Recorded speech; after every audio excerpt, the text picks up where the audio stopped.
काठमाडौँ जिल्लावासी सम्पूर्ण यहाँ उपस्थित भएका यो भेलालाई सफल बनाउनको लागि प्रतिगमनको विरुद्धको आन्दोलनलाई चाहिँ निर्णायक ठाउँमा पुर्याउनको लागि यो भेलामा सहभागी हुनुभएका सम्पूर्ण क्रान्तिकारी कमरेडहरूलाई हार्दिक क्रान्तिकारी अभिवादन। कागती र खरानीको प्राकृतिक शक्तियुक्त ध्वनि हर्बल साबुन जिद्दी दाग हटाई भाडा चम्काउँछ अझ टिलिक्क। मैले समय धेरै लिन चाहन्न। आज हाम्रो बीचमा दुईजना सर्वे आदरणीय अध्यक्ष दुवै कमरेडहरू हुनुहुन्छ। उहाँहरूले नै हामीले आज प्रशिक्षित गर्नुहुनेछ र उहाँहरूले नै सङ्घर्षका योजनाहरू विचारहरू चाहिँ प्रस्तुत गर्नुहुनेछ। समग्र देशको स्थितिको बारेमा पनि उहाँहरूले राख्नुहुनेछ। मैले बागमती प्रदेशको इन्चार्जको नाताले थोरै कुराहरू मात्रै चाहिँ यहाँ उजागर गर्न चाहन्छु। अहिले यो बृहत भेला देखिसकेपछि यो बीचमा म वडा कमिटीको भेलामा पनि पुगेका थिएँ, म नगरपालिकाको भेलामा पनि पुगेका थिएँ।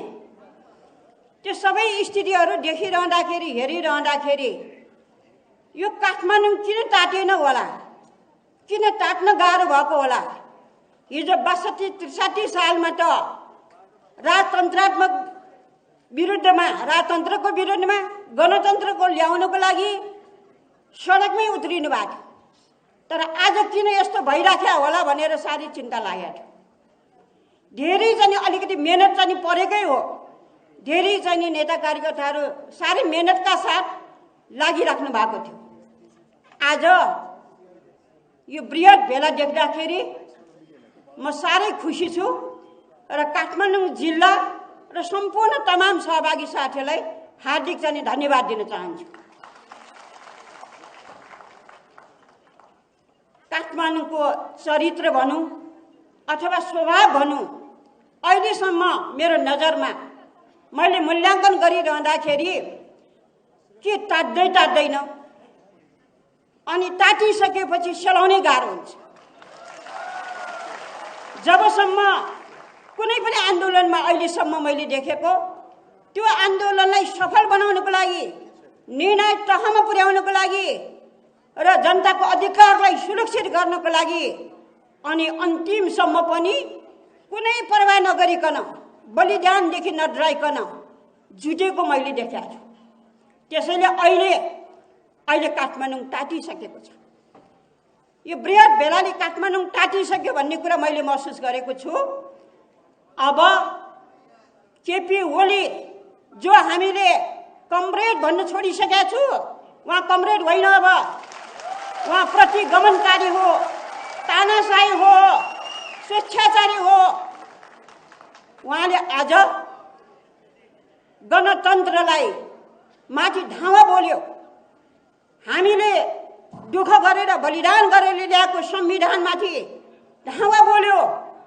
हामीले दुःख गरेर 62-63 सालमा आन्दोलन गरेर, दुःख गरेर, त्याग गरेर, बलिदान गरेर ल्याएको सङ्घीय लोकतन्त्र गणतन्त्रमाथि, सङ्घीय लोकतन्त्र गणतन्त्र नेपालमाथि अपहरण गरेको छ, चिरहरण गरेको छ। आज त्यस्तो व्यक्तिलाई हामीले किन कमरेड भन्ने? त्यसो भएको हुनाले उहाँ तानाशाही नेता हो, उहाँ निरङ्कुश नेता हो, उहाँ प्रतिगमनकारी नेता हो। अब उहाँलाई के देखाउन बाँकी छ काठमाडौँवासीले भन्दाखेरि यो काठमाडौँ अहिले केन्द्रबिन्दु भएको छ, सिङ्गै आन्दोलनको एउटा केन्द्रबिन्दु। काठमाडौँ टाटेपछि जहिले पनि आन्दोलन, मैले अघि भने नि, निर्णायक ठाउँमा पुगेको छ। अब यो प्रतिगमन विरुद्ध यो आन्दोलन, तानाशाही केपी ओली विरुद्धको यो आन्दोलन अब निर्णायक ठाउँमा पुग्नको लागि धेरै समय लाग्दैन र उहाँले कुर्सी झार्नै पर्छ, कुर्सीबाट झर्नै पर्छ। उहाँले अहिले जे जस्तो चाहिँ दुरुपयोग गर्दैछ, शक्ति दुरुपयोग गरेको छ, पदको दुरुपयोग गरेको छ, मन परी ढङ्गले चाहिँ देश दौडामा लागेका छन्, भ्रम सिर्जना गरेका छ। अब यस्तो कुरा सुनिराख्न फुर्सद छैन, हामीलाई सुनिराख्न फुर्सद छैन।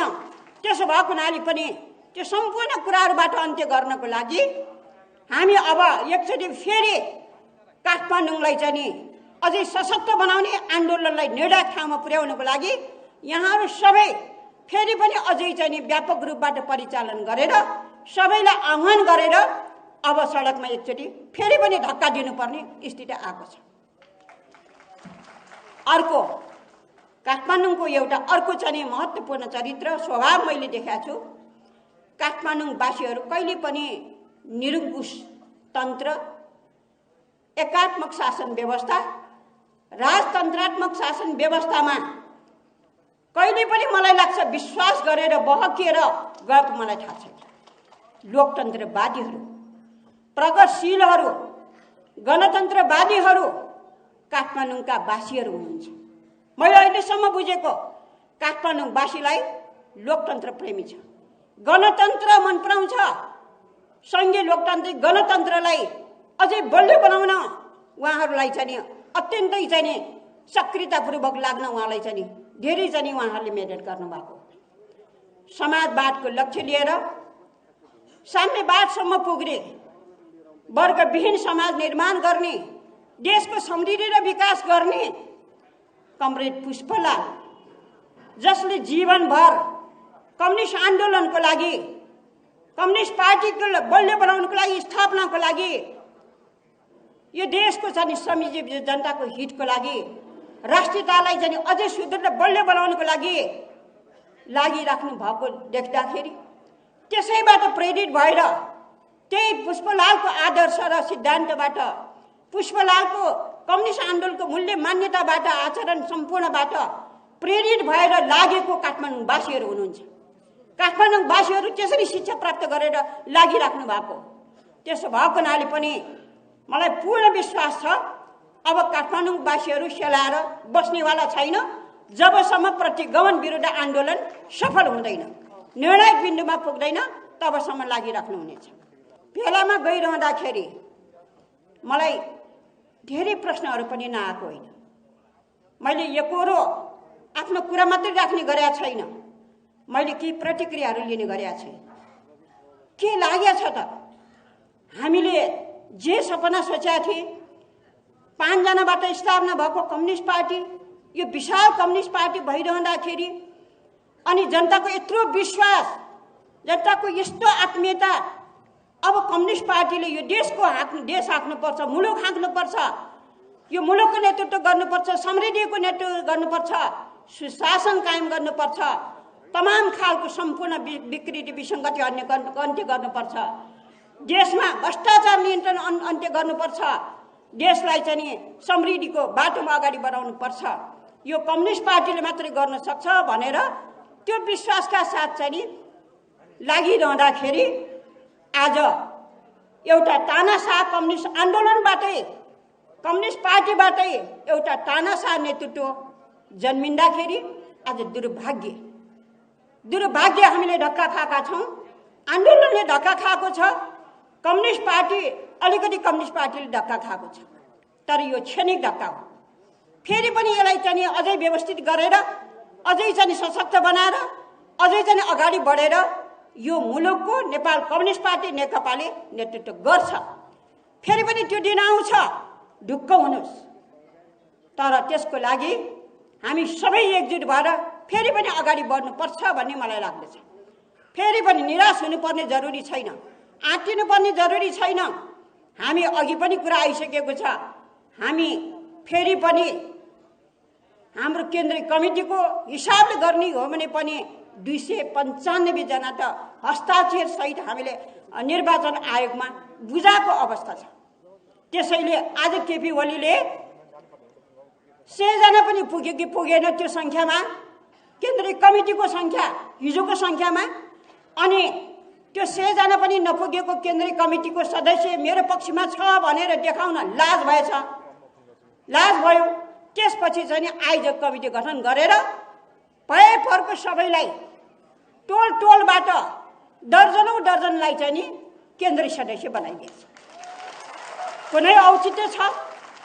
कम्युनिस्ट पार्टी निर्माण गरिरहँदाखेरि कमरेडहरूलाई थाहा छैन एउटा केन्द्रीय सदस्य हुनको लागि कति चाहिँ मेहनत गर्नुपर्छ, कति दुःख गर्नुपर्छ, कति चाहिँ भूमिका खेल्नुपर्छ, कति त्याग गर्नुपर्छ। केपी ओली आज सबैलाई चाहिँ लोभ लालच देखाएर केन्द्रीय सदस्य बाँधेर अझै 500 जना थपिँदैछ अरे। अनि यसरी भ्रम दिएर सम्पूर्ण चाहिँ त्यसको पछि लाग्नेहरूको जीवन बर्बाद गरिरहेको अवस्था। कम्युनिस्ट आन्दोलन सिद्ध्याउने तहमा पुगेको छ। त्यसो भएको हुनाले तपाईहरु एकजुट भएर अझै सशक्त भएर हामी काठमाडौँ सम्पूर्णवासीहरू अगाडि बढौँ, निर्णायक बिन्दुमा पुर्याउनको लागि अगाडि बढौँ। हामीलाई लागेको थियो, म आफैलाई पनि लागेको थियो। म 28 सालमा कम्युनिस्ट आन्दोलनमा लागिरहँदाखेरि झापाको पूर्वको झापाबाट अलिअलि प्रभावित चाहिँ हो नै, अलिअलि प्रभावितै हो। अनि झापाबाट यस्तो चाहिँ पूर्वमा चाहिँ लाल डोजहरू, पूर्वमा चाहिँ लाल चाहिँ सूर्यहरू उडाइरे फलाना नेता मोहनचन्द्र अधिकारी कमरेडदेखि राधाकृष्ण मैनालीदेखि सीपी मैनालीदेखि अनि केपी ओलीदेखि यसरी लाग्नु भएको छ रे भनेर भनिरहँदाखेरि हामी प्रभावित भएका थियौँ।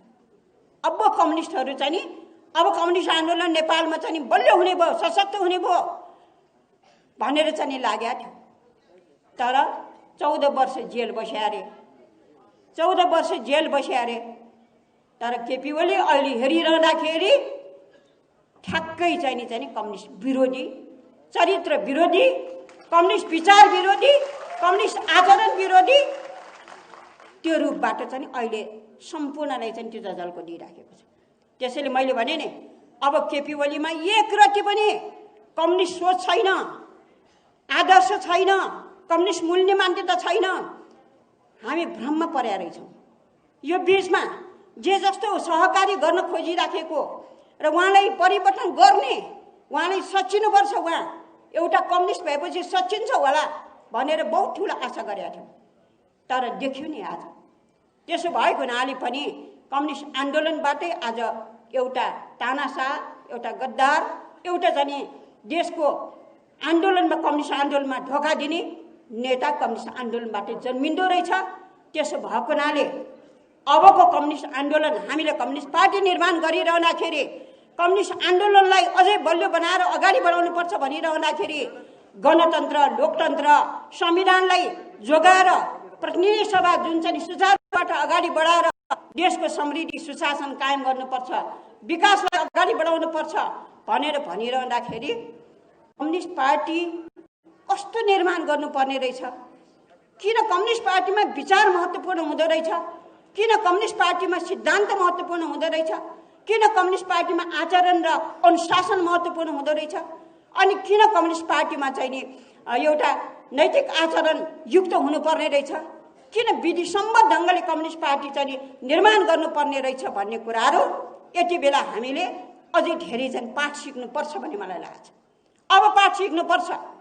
अब कम्युनिस्ट आन्दोलनलाई हामीले नेपाल कम्युनिस्ट पार्टी नेकपालाई अझै प्रभावकारी, सशक्त र विचारयुक्त र विधियुक्त बनाएर अगाडि बढाउनुपर्छ भनिरहँदाखेरि मलाई यो भेलामा जाँदाखेरि कमरेड हामी त कामविहीन मान्छेहरू, कम्युनिस्ट पार्टीमा लागेको यति भयो, जिम्मेवारी विहीन मान्छेहरू, हामी त अल्पत्र परेका मान्छे भनेर भन्नुभएको छ। अब नबिर्सिनु होला हामी जस्तो मान्छेहरूलाई भन्नुभएको छ। त्यसैले मलाई के लागेको छ भन्दाखेरि कामको मूल्याङ्कनको परिपाटी कम्युनिस्ट पार्टीले गर्नैपर्छ। कामको मूल्याङ्कनको परिपाटी, योगदानको मूल्याङ्कनको परिपाटी, इमान्दारको मूल्याङ्कनको परिपाटी, सक्रियताको क्षमताको मूल्याङ्कनको परिपाटी स्थापित गर्नैपर्छ। त्यसले मात्रै मेरो मान्छे फलाना मान्छे भन्ने कुराहरू हुँदैन। त्यसैले यसरी चाहिँ अब हामीले एउटा नेपाल कम्युनिस्ट पार्टीलाई सबै हिसाबले युक्त बनाएर यो देशको मुलुकको चाहिँ अझै चाहिँ समृद्धि र विकासको बाटोमा अगाडि बढाउनको लागि, नेपाल एउटा सुन्दर देश बनाउनको लागि, संघीय लोकतन्त्र गणतन्त्र नेपालको परिचय र पहिचान अगाडि बढाउनको लागि हामीले नेतृत्व गर्नैपर्छ। यो दिन धेरै दिन छैन, धेरै लामो समय लाग्दैन। तपाईँ हामी सम्पूर्ण एकजुट भएर एकचोटि फेरि पनि सडकमा गएर यो प्रतिगमनको विरोधमा सशक्त ढङ्गले लाग्ने हो भने हामी सफल हुन्छौँ र कुनै पनि बहानामा पछि नहट्नु होला, निराश नबन्नु होला। हामी सब एकजुट भएर अगाडि बढ्छौँ। प्रतिगमन भनेको जहिले पनि चाहिँ नि धक्का खानै पर्छ। हिजो पनि धक्का खाएको थियो, असफल भएको थियो। आज जनताको शक्तिको अगाडि जहिले पनि चाहिँ नि निरङ्कुश शासकहरूले खुँडा टेकेको छ। आज प्रतिगमनले पनि खुँडा टेक्नुपर्छ। केपी ओली तानाशाहले खुँडा टेक्नुपर्छ जनताको अगाडि। यति भन्दै सम्पूर्ण कमरेडहरूलाई फेरि पनि यो आन्दोलनमा काठमाडौँवासीहरूले निर्णायक चाहिँ आन्दोलन बनाउनको लागि सशक्त ढङ्गले भूमिका निर्वाह गर्नुहुनेछ, लाग्नुहुनेछ र त्यो आन्दोलनमा चाहिँ सक्रियतापूर्वक चाहिँ सहभागिता देखाउनुहुनेछ भन्ने विश्वासका साथ म आफ्नो कुरा यहीँ टुङ्ग्याउन चाहन्छु। धन्यवाद।